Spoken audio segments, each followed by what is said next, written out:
खुश रहिए। कैमरा थोड़ा दूर कर लीजिए क्योंकि मेरी बहन देख रही होगी।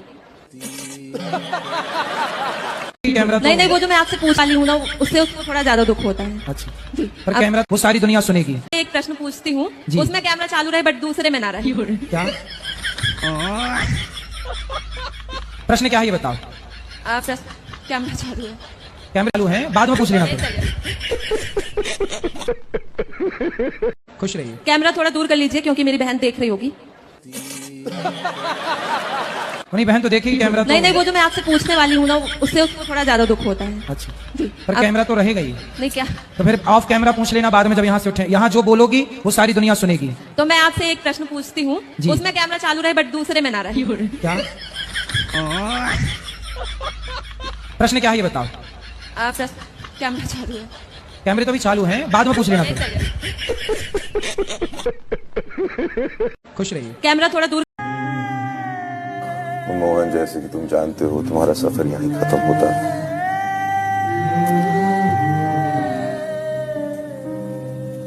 कुछ कहना चाहोगे?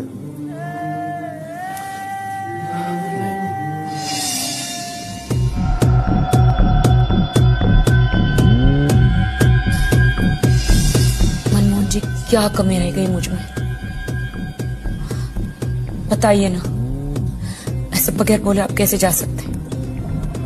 Thank you, thanks for playing with my life. Thanks, please shake hand.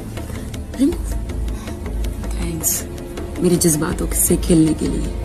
Thanks मेरे साथ डेट में जाने के लिए। थैंक्स मेरे दिल से खेलने के लिए। याद रखो। देखिए, जया बच्चन एक निहायत ही बदतमीज और निहायत ही घमंडी टाइप की महिला हैं। ये उनका बिहेवियर भी बताता है और उनका आक्रोश भी बताता है। जिन शब्दों का प्रयोग वो आम साधारण जनता के लिए करती हैं और जो हरकतें वो दिखाती हैं, उससे उनका घमंड तो साबित होता ही होता है, लेकिन साथ साथ मुझे लगता है कि उनको डॉक्टर की ज़रूरत है। डॉक्टर की? हाँ, उनको एक डॉक्टर की ज़रूरत है जो उनका दिमाग का इलाज कर सके। और ऐसा भी मुझे लगता है कि अगर 2-4 महीना समाजवादी पार्टी उनको पागल खाने में रखवाए और इलेक्ट्रिक शॉक वॉक के बाद वो दोबारा सही से सुलझी हुई एक महिला होकर के अगर रिटर्न आए, तो इसमें कोई आपत्ति तो नहीं है।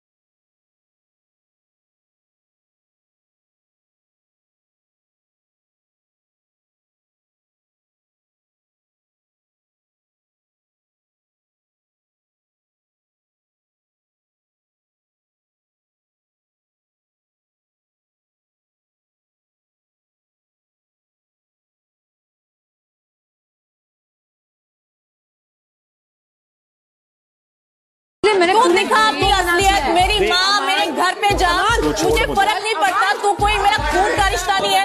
मैंने अपने खून के रिश्तों को नहीं बख्शा है। तू है कौन? अमाल मलिक। पत्ती पे गिरे शबनम पत्ती नम नहीं होती। चाउमीन खाने से दौलत कम नहीं होती। मेरे पास आइएगा, चाउमीन खाइए, मैं खिलाऊंगा प्यार से, लेकिन भैया हमें बचाइयो उधार से। बिना तो रंग लाती है पत्थर से पिस जाने के बाद, ये चाउमीन मजा देती है होठों से लग जाने के बाद। डाल पर बैठे 7 कबूतर सातों मांगे।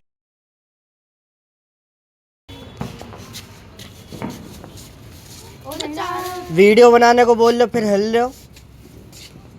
सीधे खड़े ही नहीं रहा जाता किसी से।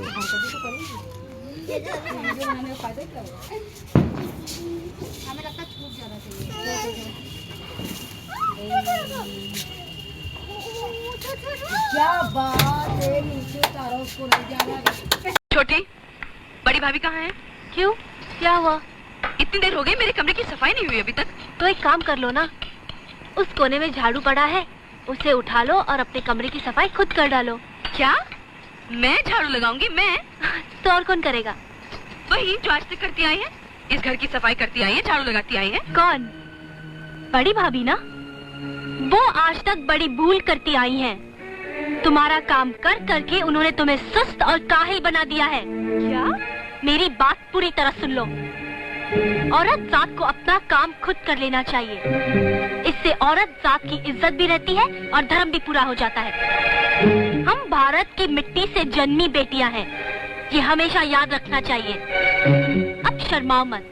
वहाँ झाड़ू पड़ा है, उसे उठा लो और अपने कमरे की सफाई खुद कर डालो। क्या? मैं सफाई करूंगी? मैं इस घर में 6,000 रुपए किस लिए देती हूँ? झाड़ू लगाने के लिए, सफाई करने के लिए? तुम 6,000 रुपए किसके हाथ में देती हो? माँ जी के हाथ में। माँ जी के? ठहरो। छोटी, बड़ी भाभी कहाँ है? क्यों? क्या हुआ? इतनी देर हो गई, मेरे कमरे की सफाई नहीं हुई अभी तक। तो एक काम कर लो ना, उस कोने में झाड़ू पड़ा है, उसे उठा लो और अपने कमरे की सफाई खुद कर डालो। क्या? मैं झाड़ू लगाऊंगी? मैं? तो और कौन करेगा? वही जो आज तक करती आई है, इस घर की सफाई करती आई है, झाड़ू लगाती आई है। कौन? बड़ी भाभी ना? वो आज तक बड़ी भूल करती आई हैं। तुम्हारा काम कर करके उन्होंने तुम्हें सुस्त और काहिल बना दिया है। क्या? मेरी बात पूरी तरह सुन लो। औरत जात को अपना काम खुद कर लेना चाहिए। इससे औरत जात की इज्जत भी रहती है और धर्म भी पूरा हो जाता है। हम भारत की मिट्टी से जन्मी बेटियां हैं, ये हमेशा याद रखना चाहिए। अब शर्माओ मत। वहाँ झाड़ू पड़ा है, उसे उठा लो और अपने कमरे की सफाई खुद कर डालो। क्या? मैं सफाई करूंगी? मैं इस घर में 6,000 रुपए किस लिए देती हूँ? झाड़ू लगाने के लिए, सफाई करने के लिए?